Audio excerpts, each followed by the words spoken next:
Believe in yourself. You are unique. You are special. There's absolutely no one like you. There is no one else like you in the entire world. And you are here for a divine purpose. The universe is waiting for you to awaken to the essence and the magnificence of your being.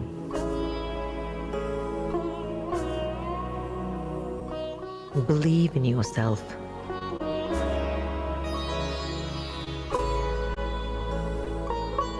Be uniquely you.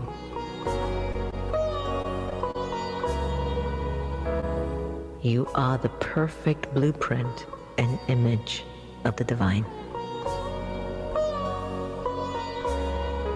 Believe in you because the divine believes completely in you.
Nothing you have been through is wasted. Every experience, every circumstance, every scene offers a lesson and the blessing. Nothing you have been through is ever wasted. It all serves a purpose, if nothing more than to learn from our challenges and rejoice in our successes. Nothing you've been through is wasted. It's all come to teach us.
Pain pushes, and your vision pulls you. Pain is a great motivator, and it pushes us to the brink of seeking change. Under the influence of pain, we deeply desire to be free, to be healed, to see what is hidden,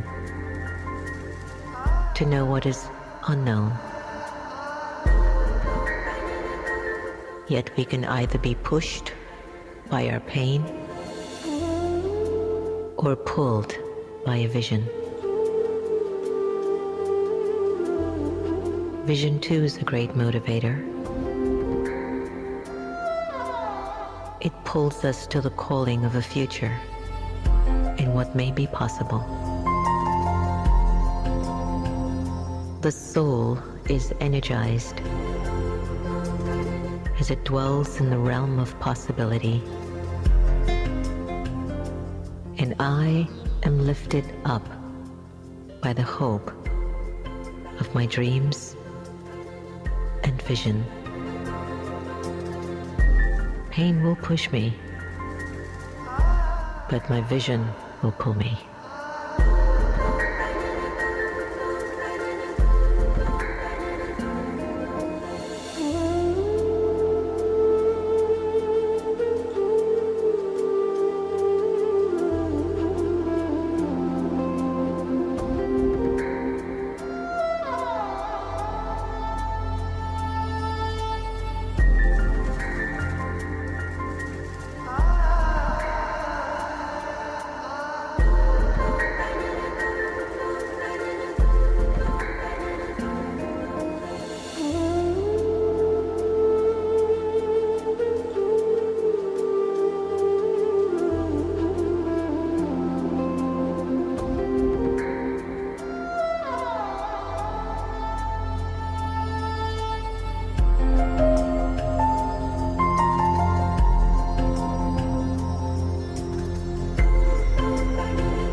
Find your diamonds in dark corners,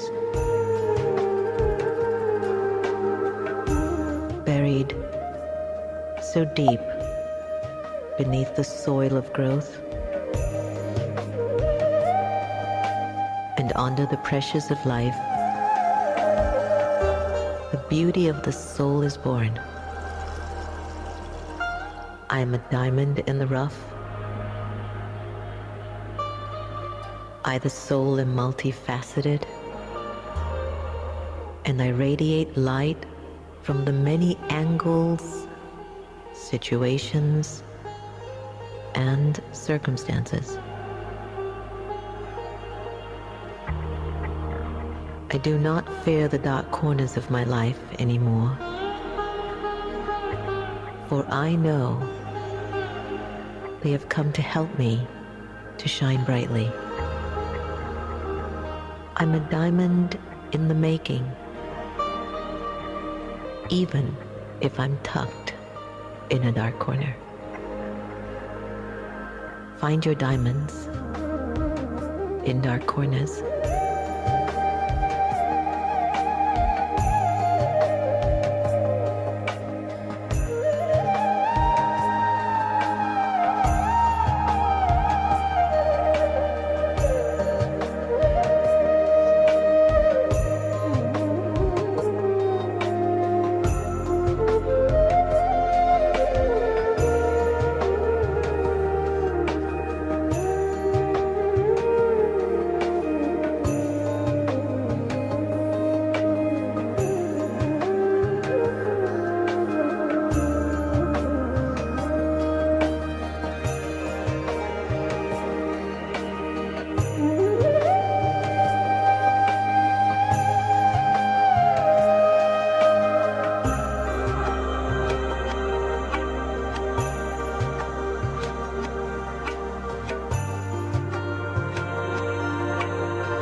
keep moving no matter what. There's a flow. This thing called life. It moves us ever onward, upward, forward.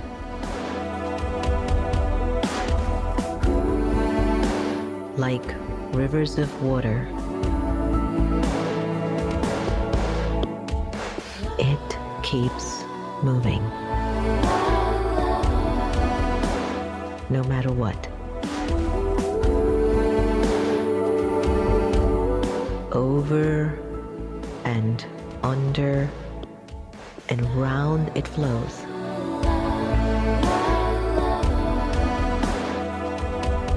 Let the currents take you on the journey of life.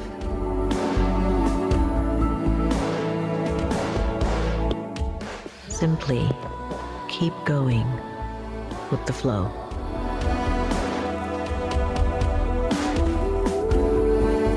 Keep moving, no matter what.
Who am I?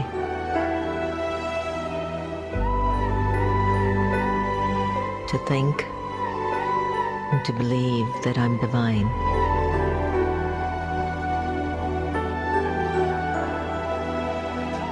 Powerful, beautiful, and an offspring of the divine.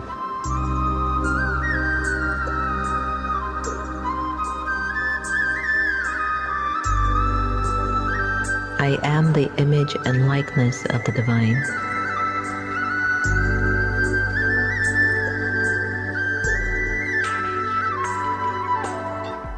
And so who am I to speak clearly to who I really am?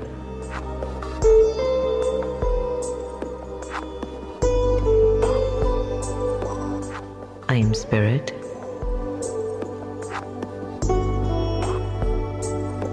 I am soul.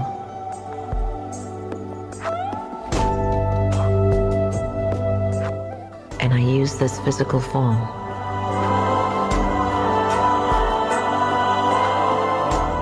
I am the being of light,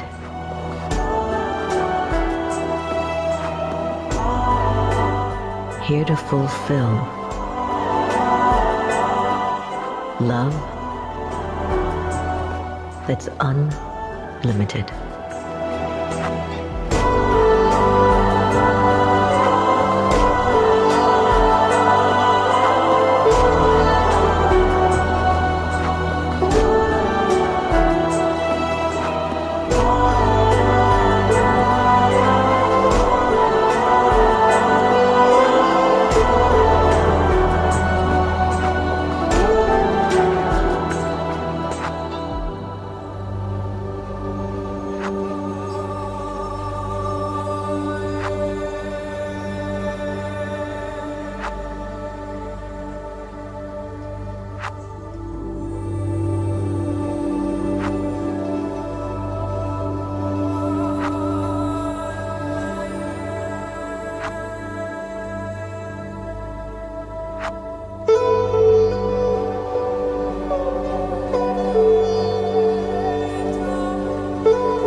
All right, Om Shanti.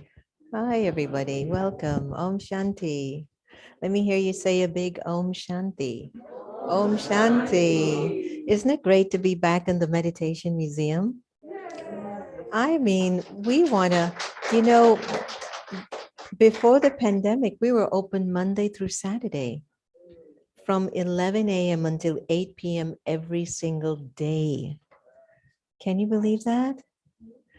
Reverend Ivy used to drop by and we would sit in my office, have a cup of tea and just be, and so these are really special moments that we are experiencing because now we're witnessing how certain things that were extremely priceless are getting a little bit less.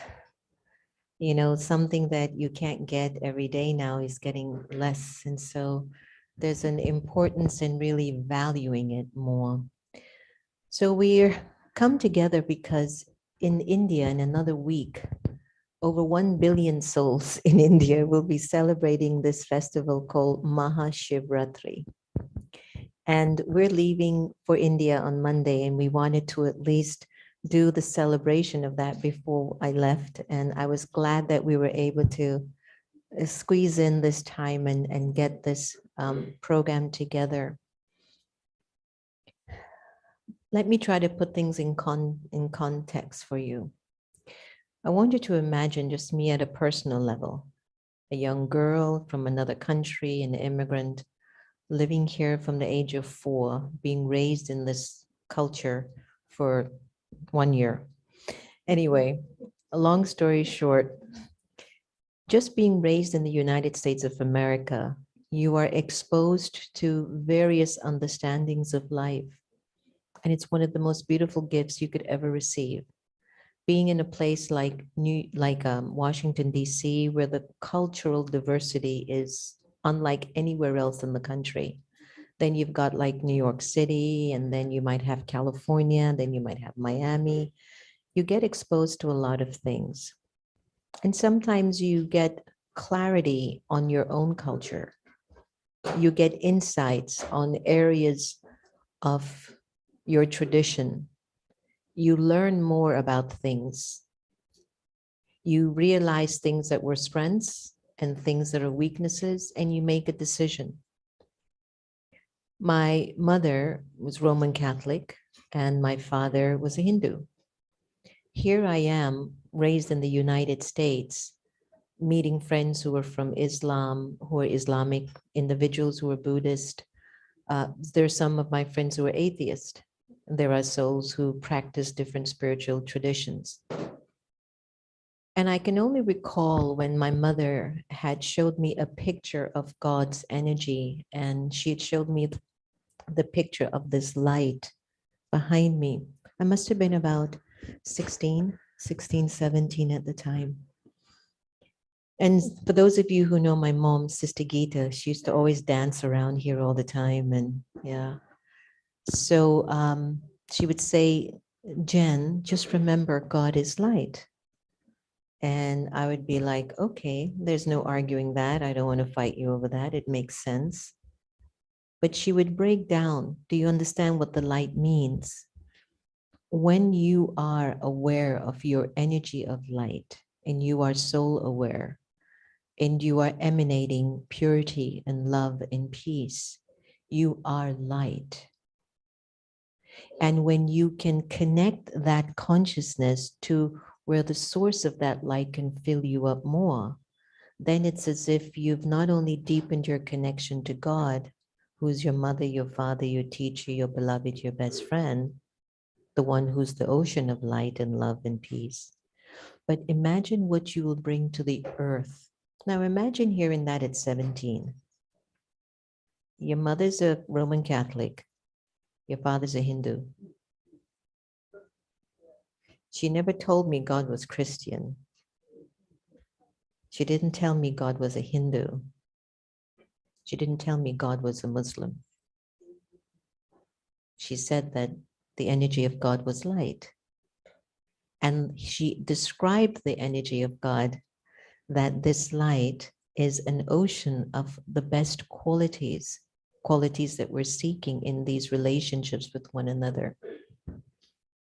And I used to be very aggressive about standing up for things that I believe was truthful for humanity. And when I got into my own spiritual path, I realized I can't help to make the change if I myself was peaceless in trying to change things.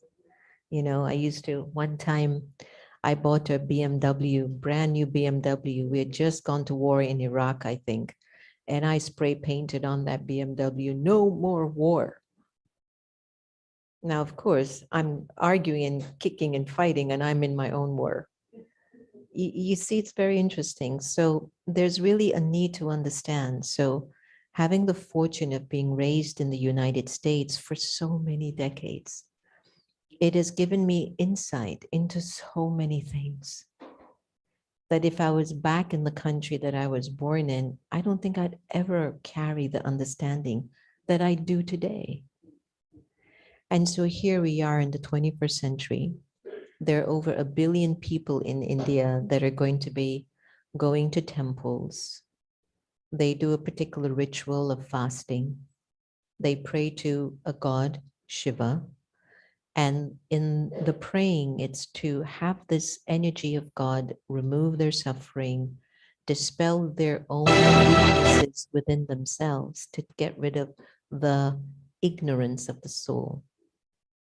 If you followed me for the 3 decades almost that I've been in Washington, you will have heard me say time and time again this acronym called ALGE. A for anger, L for lust, G for greed, A for attachment, E for ego. When God comes into your consciousness, his only agenda is to somehow get you to forget that vibration in your personality, to clean it up, to remove it. So in Hinduism, they'll say he comes to dispel the darkness of ignorance from the soul. And so how does he do it? Through teachings, through understanding, through silence, through purity of vibrations. And we have to be ready to receive that. Have you ever listened to your parents telling you something good and you turned off? Anyone ever remember those days when you felt like your mother or your father, or did you stop lecturing me already? And I used to question, what is that mechanism in the soul that would tell me to stop listening to something that is good for me? And I wonder if it's because the soul has been in the body for so long, we've stopped listening to God whispering sweet directions to make our lives better. You know, he's whispering. The energy of the divine is sharing different ways of seeing ourselves. Maybe he does it through a person. Today you'll see it through dance, through poetry, through inspirational messages from leaders. Are you going to listen? Will you receive it? Or will you say, that's not my religion? Or will you say, oh, everybody says this? Or will you say that makes no sense? It's very interesting. If I told you that you're the most beautiful people on the planet, would you say yes?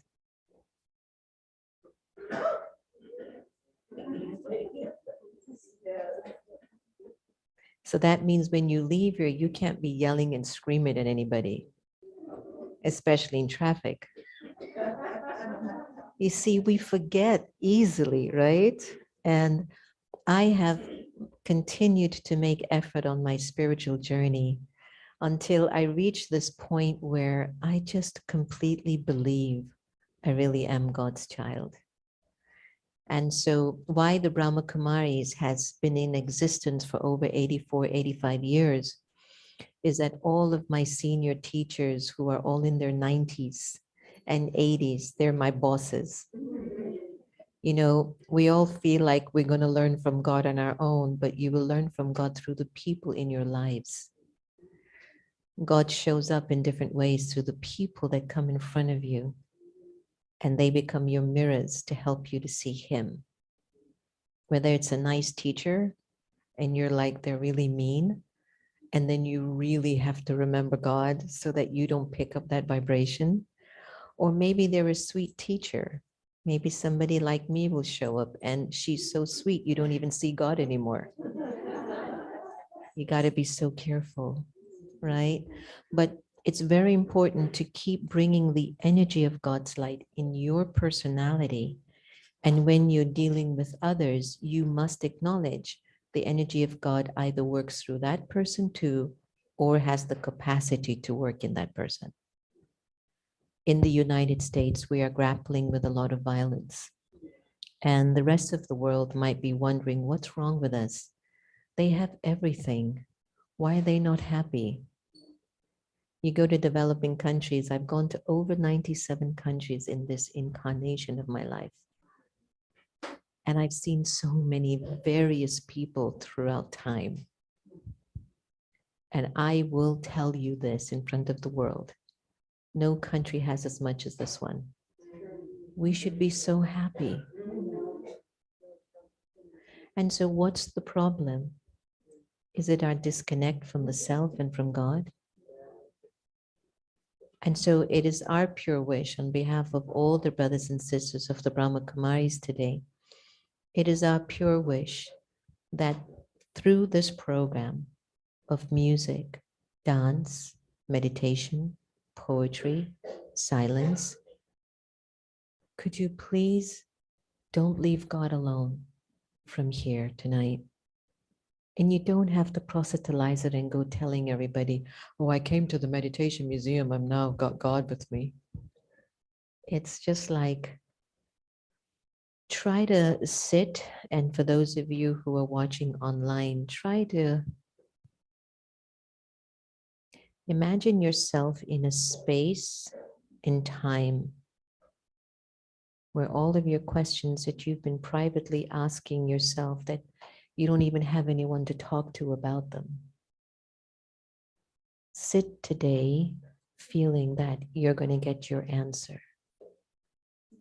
and that answer is going to come from above, and you are not going to want to let go of that.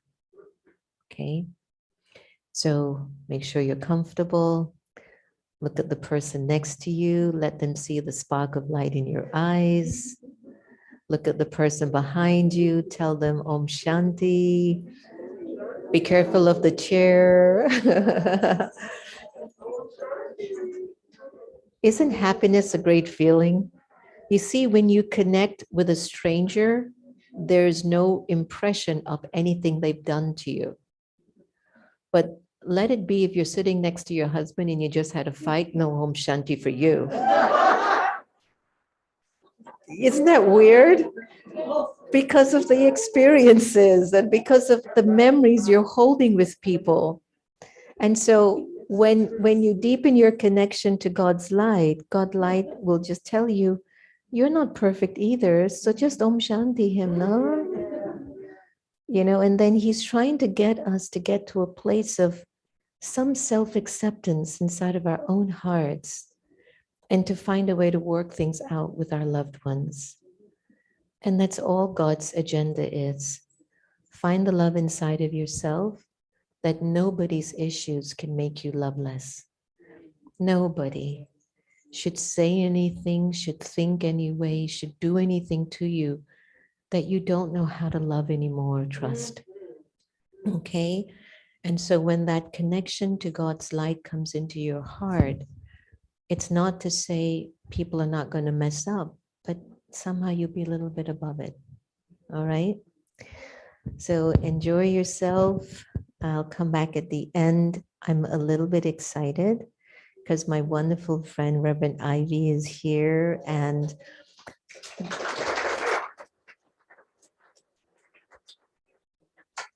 we have a beautiful harpist in the back, Victoria, who is a silent harpist out there. I just want to acknowledge her. Victoria did a very kind thing. She came to our ashram in Virginia, and many of you who have known Sister Gita over the years, her dementia has become quite acute. And Victoria and Reverend Ivy just had this feeling, let me play music for Mama Gita.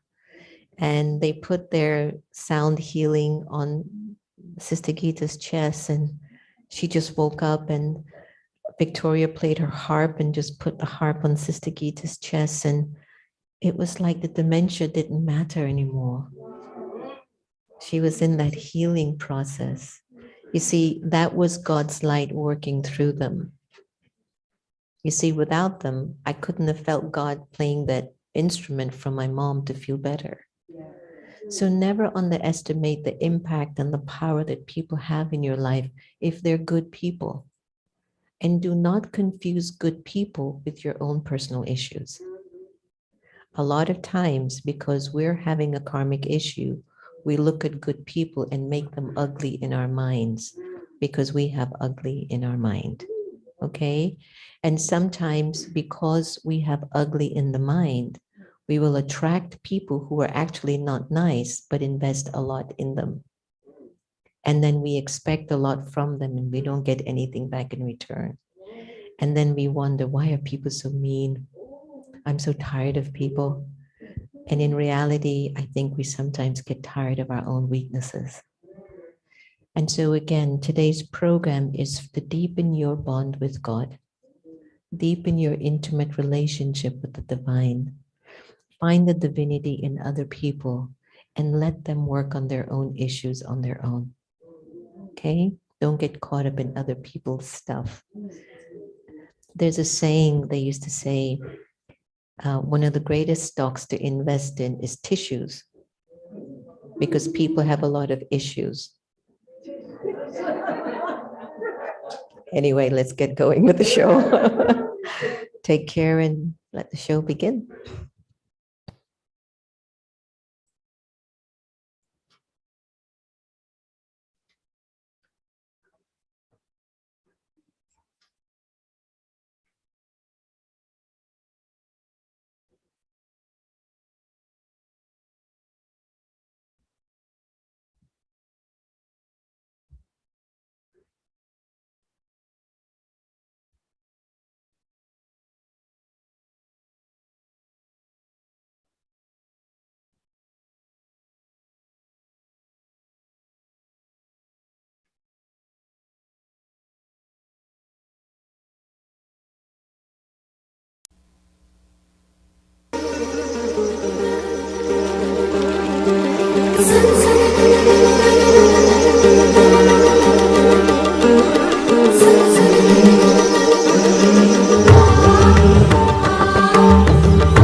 Mahashivratri.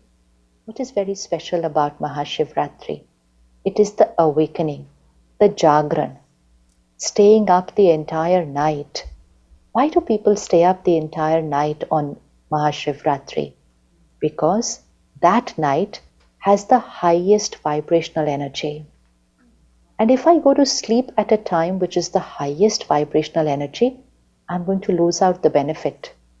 The benefit, which is a spiritual benefit, the benefit which is also for the body because it's in the highest vibrational energy. I will lose out of that benefit if I go to sleep on the night of Mahashivratri, is what we've always been taught. What we've always been taught.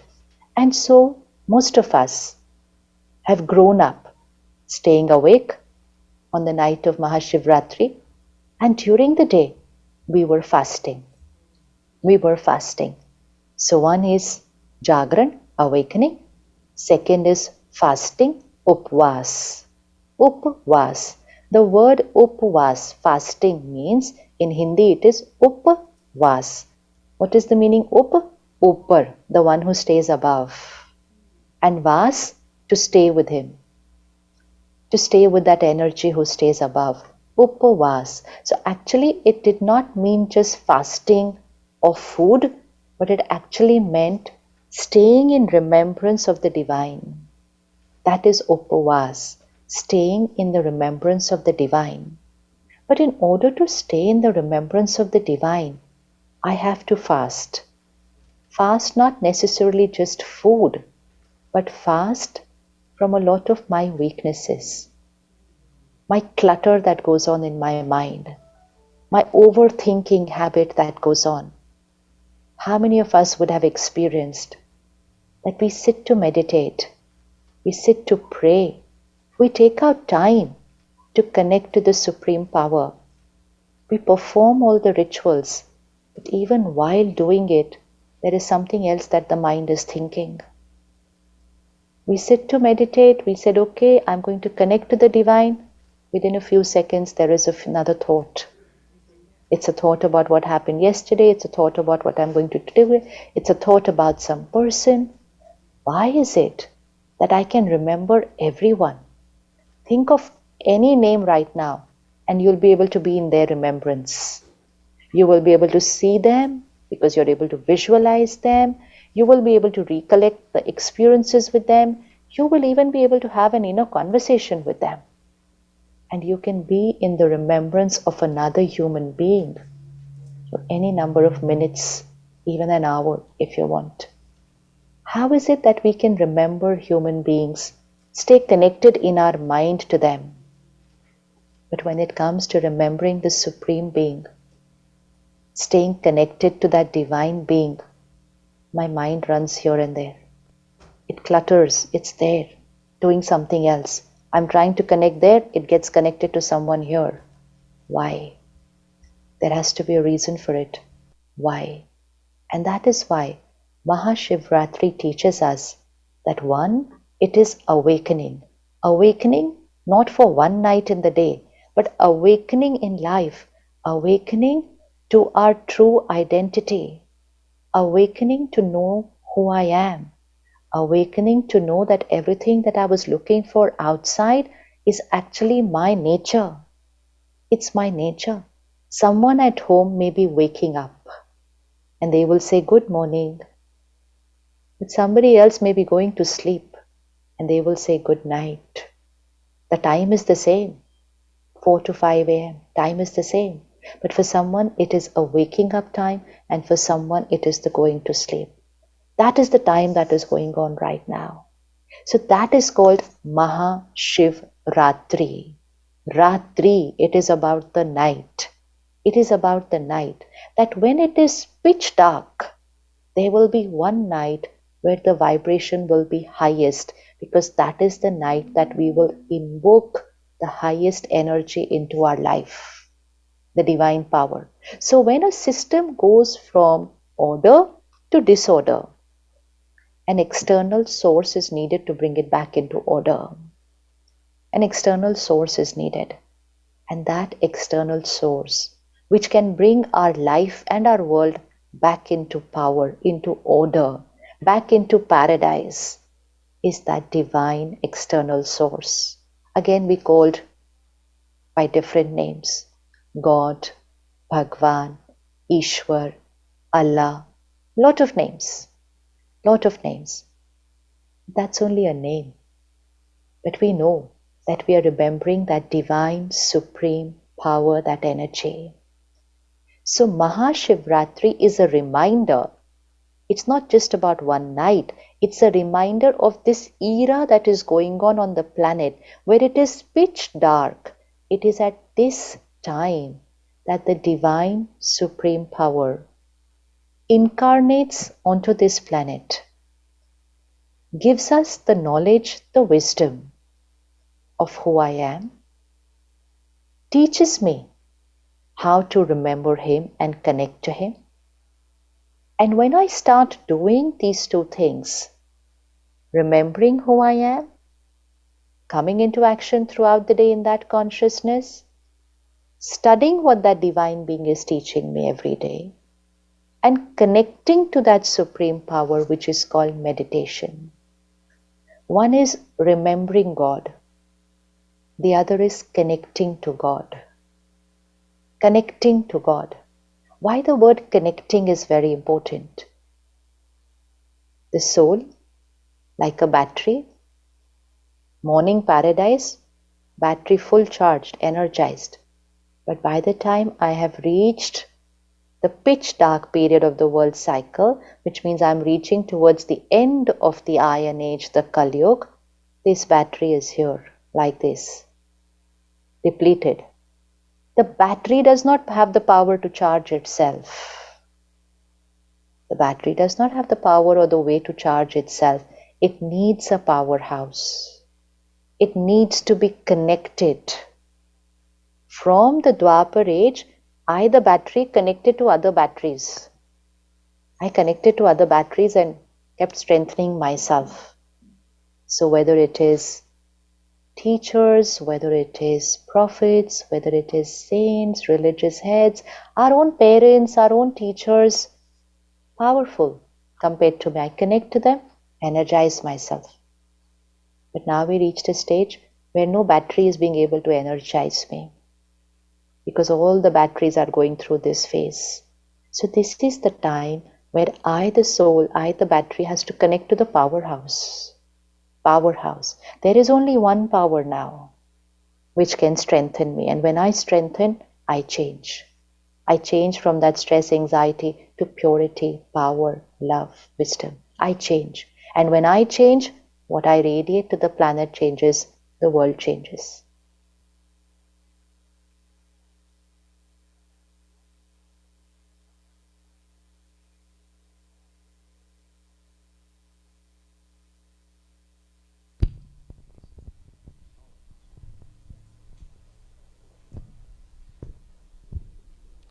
Om Shanti.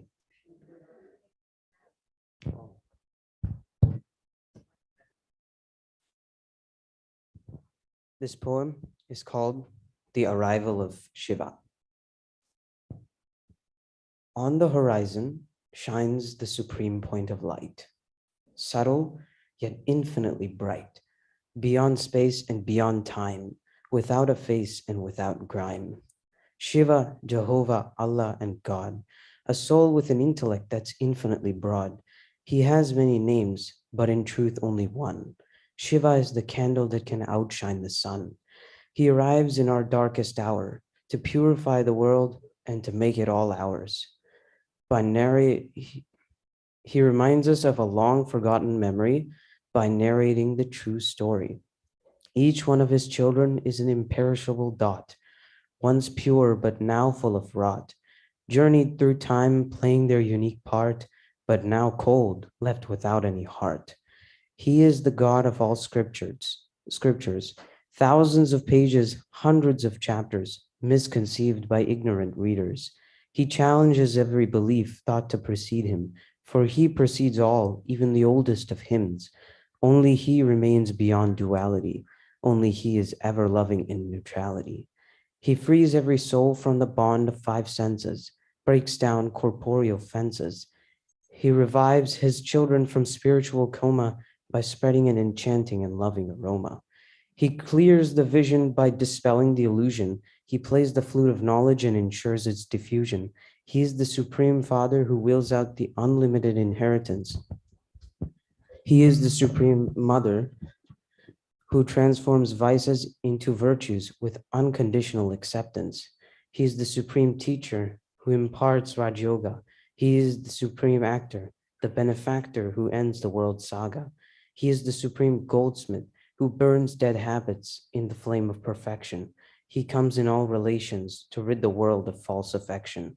The same way he taught us 5 millennia prior, when the situation was just as dire. With the smallest of sparks, he lights a fire, which burns for a century without tire. And to this day, his quiet entry between the eyes of a novice is celebrated as Shivratri, the night that God kept his promise. Through knowledge, meditation, inculcation, and service, he brings righteousness in the place of injustice. And here he comes from the land beyond sound to meet his sweetest spiritual children, long lost and now found. Om Shanti.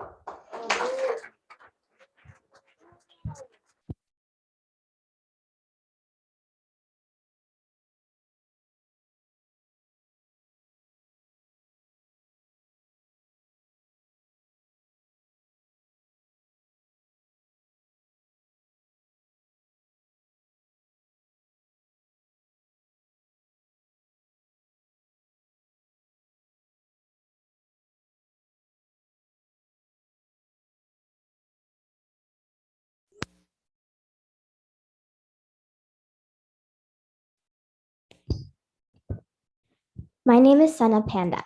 I'm 10 years old and I'm learning at Kalpa Vriksha Center of Performing Arts. Today I will be performing the Battu. The Battu was created to honor Lord Shiva.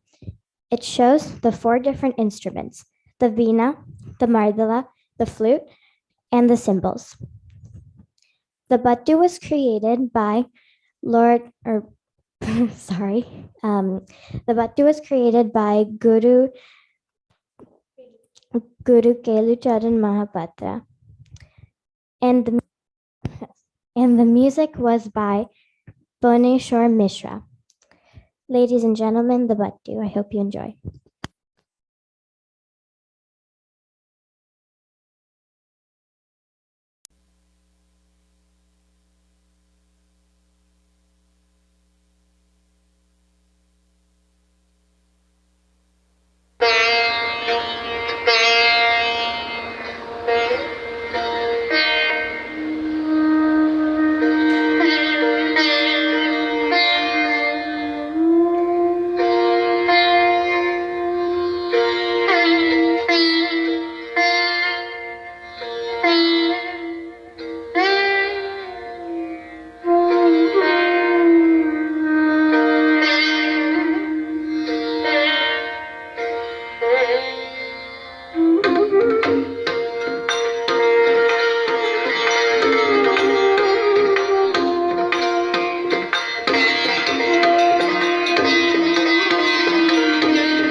Shanti.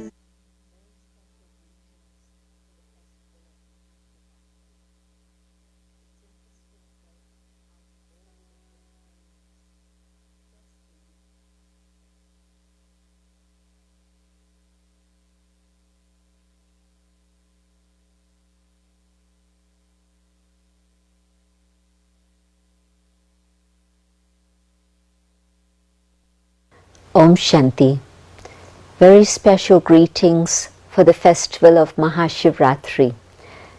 It's interesting that out of all the different names, firstly we talk about Ratri when we say Shivratri, but we also talk about Mahashivratri. And this is because out of all the festivals, Shivratri truly is the highest one. This is because our understanding is that Shiva, the Supreme, the Benefactor, actually incarnates into this human world and takes on an instrument of a person who already has an old body, who's here in the physical dimension, and coming in the darkness of the world of Kali Yuga. In fact, at the end of Kali Yuga, the time of the darkest night, that is the time that God actually comes onto the earth to show us the path towards light and liberation and a world of love and truth. And so we are celebrating a very, very special event. But the beautiful thing is that this is not just a celebration of something that happened 5,000 years ago or maybe 10,000 years ago and is lost in the midst of time. It's actually something that we're participating in right now. Why I say this is because the Gita describes the time of God's descent as a time of extreme unrighteousness, at a time when in the name of religion and dharma there is unrighteousness happening. Have a look at the newspapers. Have a look at the world around you. Do you recognize that it is that same moment once again? And this is then the moment that, according to the promise of God in the Gita, God actually comes to show us the way out of the darkness to the light. The memorial that we've been experiencing for Shivratri is the time when it's the darkest hour. There's no moonlight at all, Umavas, a time when there's total darkness. And then, of course, through God's incarnation, the light gradually comes. And then we celebrate the festival of Holi, a time of joy, of celebration, of being able to vanquish all that is negative and evil. And so God's incarnation truly transforms us and makes us pure, truly holy, fills our life with the color of love, of joy, of truth. And so it's a very special celebration. And because it's happening right now, this is the time when it truly is Shivratri, the time that God has incarnated and is doing the task of liberating us from that darkness and bringing us to the world of light and the world of liberation. And so how do we experience that today? We can experience the protection of God's love, no matter how much chaos is happening around you. Just stay connected with God, with your heart, with your mind, and you'll feel God's love protecting you. And the chaos will stay outside, it won't come inside. But rather, the experience that you have of God's love will reach out and touch others and help them come back to a state of harmony also. Think about the time when, in sorrow, you remembered God and asked God to liberate you from sorrow. Well, that time is today, it's now. And truly through that connection, we can experience the liberation from all types of grief and sorrow and experience great happiness in our life. And so my hope is that your fasting, your upvas, is not just fasting from food for a few hours, but truly it's the fast in which we observe that which can bring us closer to God, upvas, to come nearer to God. And that means the fast of impure thoughts, impure words, impure activity and behavior, and that you will experience the true Jagran, the time when God comes to awaken us out of the sleep of ignorance, to take us out of that darkness of ignorance into the light. And so have a very special celebration for Shivratri, but this time with real deep understanding of its significance, so that you can experience the beauty and the truth that God wishes to bestow on you. Enjoy the festival. Om Shanti.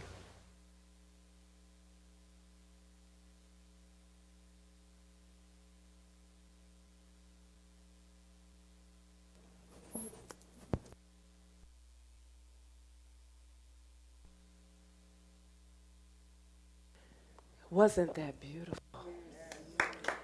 And weren't the children magnificent? And the young adults. Just imagine a day, when God grants us the release of all sorrow.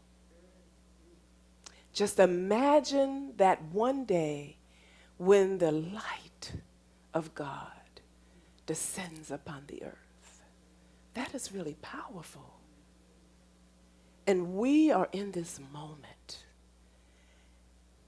And what I'd like to do is to start with a prayer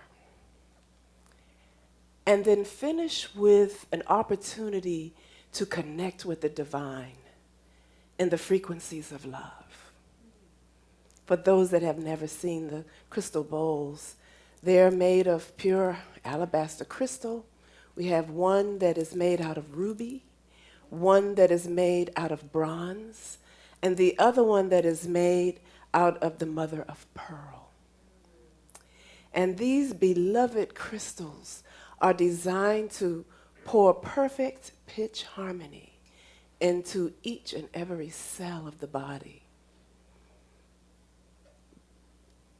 The science behind it is that when we integrate powerful sound frequencies with intentional thought forms and embrace the emotion of your intention as if it has already happened, it creates instant manifest. So as Sister Jenna said earlier, whatever it is that your soul desires, whatever it is that is inside of you that you are ready to release, whatever it is that you are ready for God to bless you with, this is the moment. Let there be light.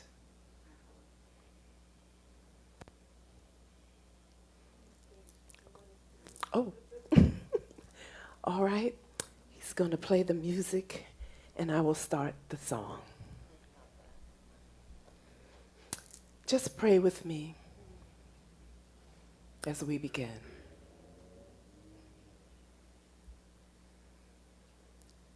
Taking a deep breath in through the nose, and exhale love through the mouth. Allow your shoulders to droop down, down, down, into relaxation. And then allow your being to drop even deeper and deeper into surrender. Santos.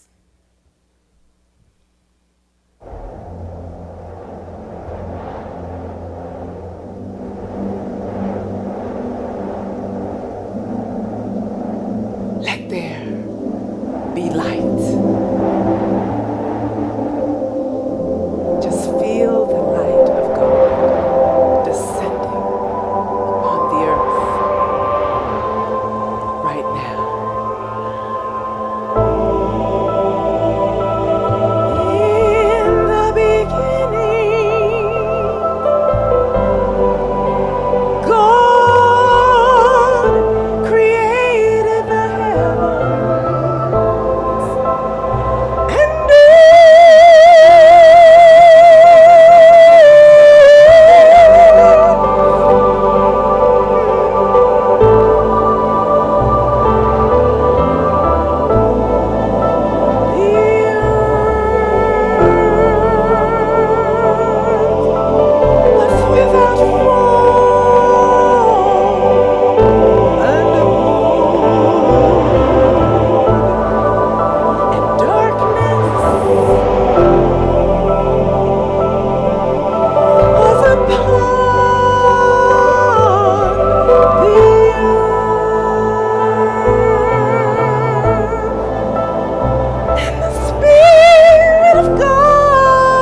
omnipotence, oneness, purity, love, holiness, heals.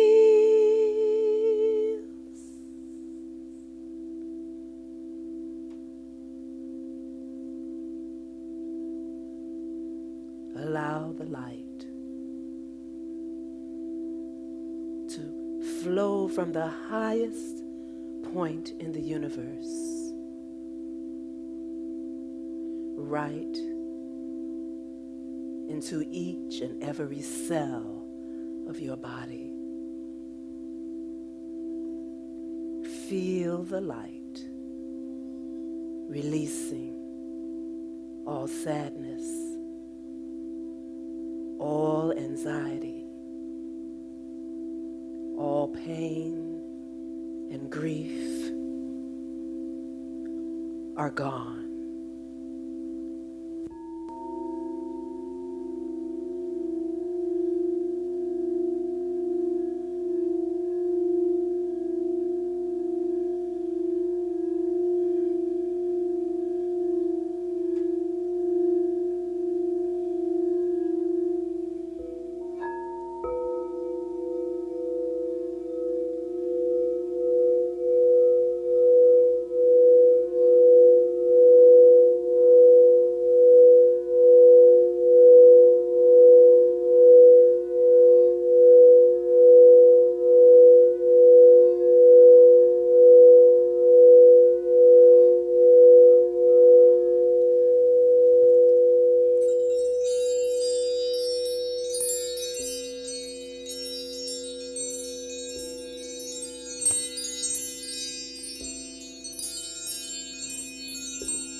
receiving the light of God into your highest consciousness. Embrace the message, the messages, the intention, and the emotion of this intention as if it has already happened.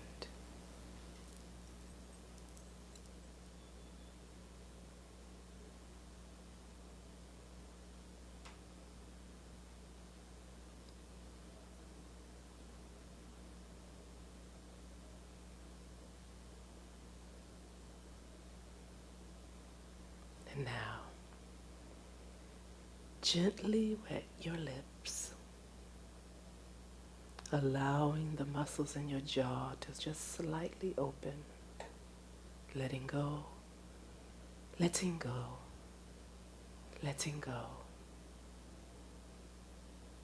Moving your fingers and your toes just slightly, awakening back into this room, into your awareness. And stretching your neck to the left as you inhale, and exhale as you stretch to the right.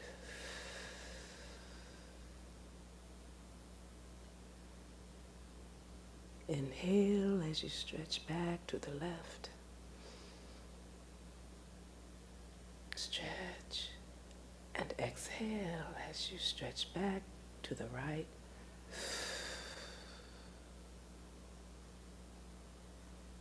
And then allow your head to sit upright. And gently begin to blink your eyes 2 or 3 times before opening them completely and remaining in the silence.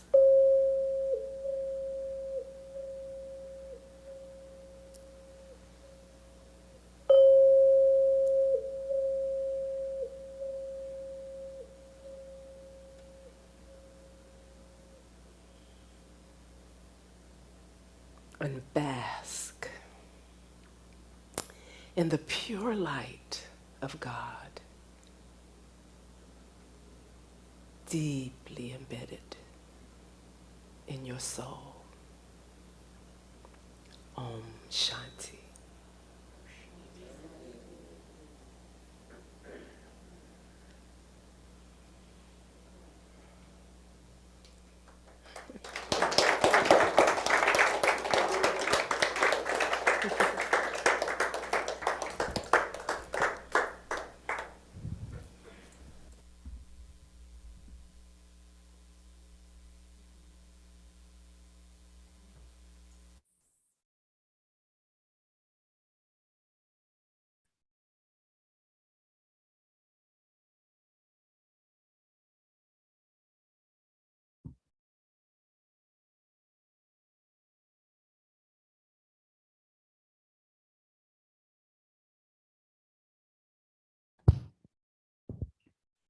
I think what I'd like us to do is to just stay in the silence for a little longer. The soul on various levels have received so much in various ways. And I'd like you to just imagine at this particular time, let's just say right now in your life, right now, some awakening has occurred for you. An answer has come through very clearly for you. It's quiet. It's liberating. It's gentle.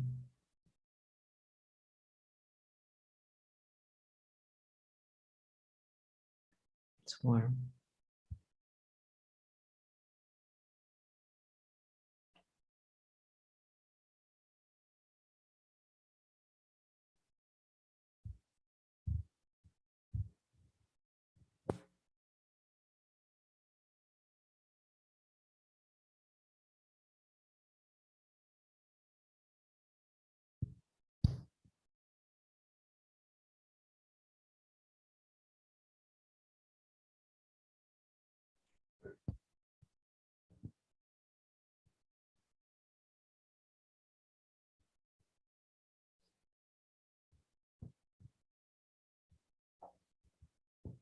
Maybe you're feeling a gentle healing occurring,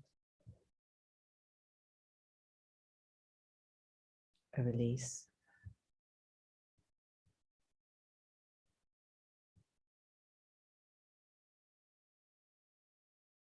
A love that is pure.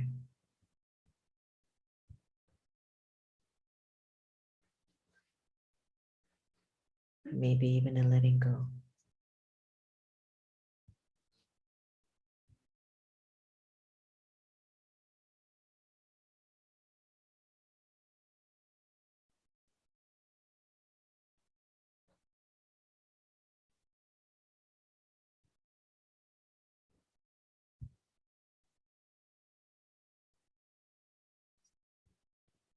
God's loving presence in this space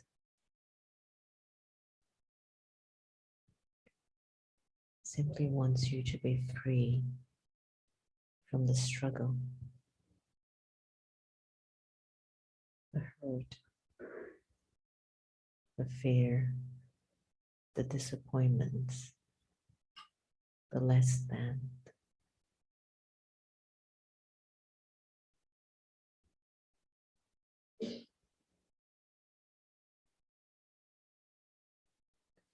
Allow this silence to heal you.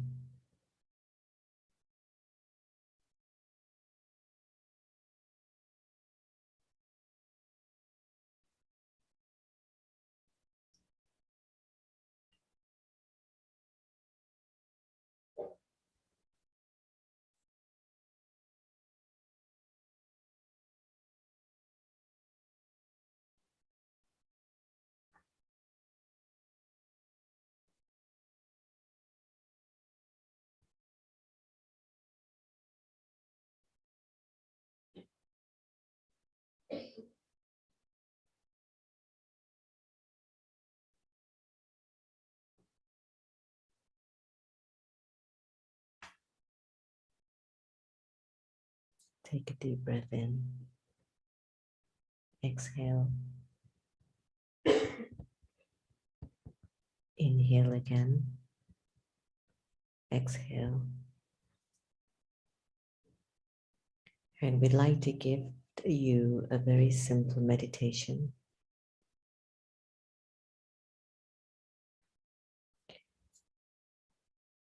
Anyone in your life right now that you feel extremely close to, someone that you really purely love, or a few people that you purely love, from your mind, send them your joy, send them your blessings. Let your thoughts wish them to be benefited in their lives.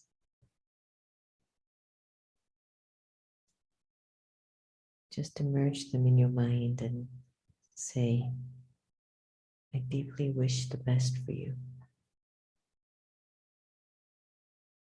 And observe the feeling in your heart.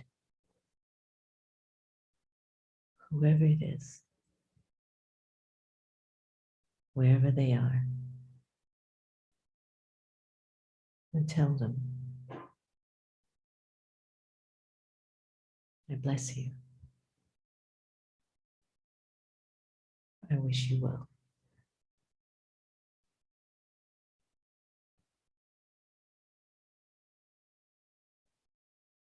And if for whatever reason there is a person or a few people you've recorded that you feel have hurt you,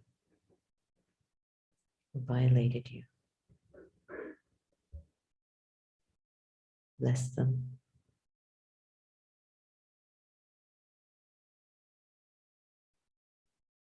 Wish them to be benefited. And feel your own healing.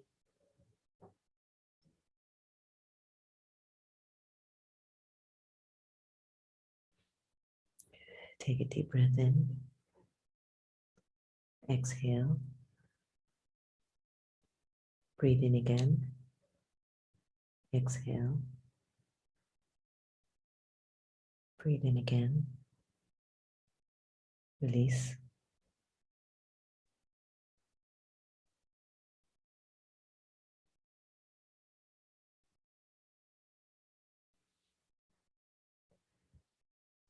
Om Shanti.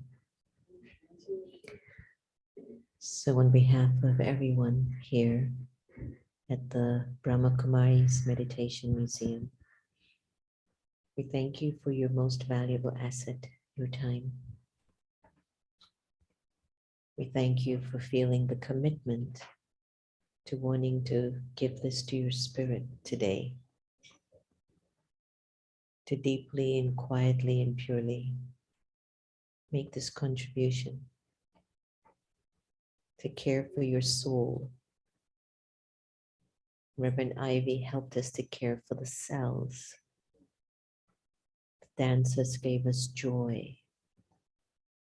And Akshay took us to the mountaintop and back with his poem.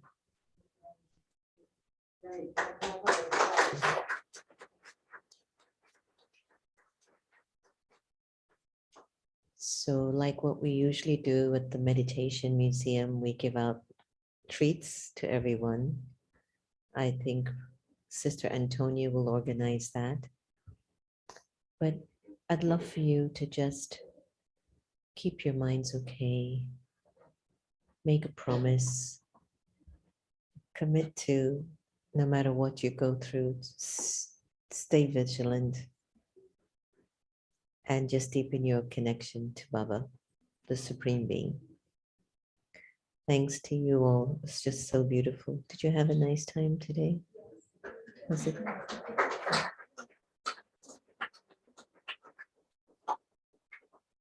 Okay, Antonia.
goodbye when the morning sun appears and rests upon your eyes, and the day it begins like the birth of a child. He will hold you in his arms, and you'll touch the light.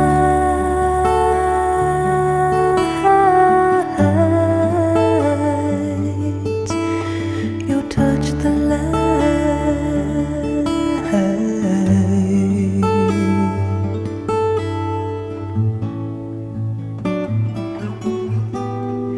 So melt away like a snowflake on my hand, a wave upon the sand, and we'll sing you home, far away from our sight. And you hold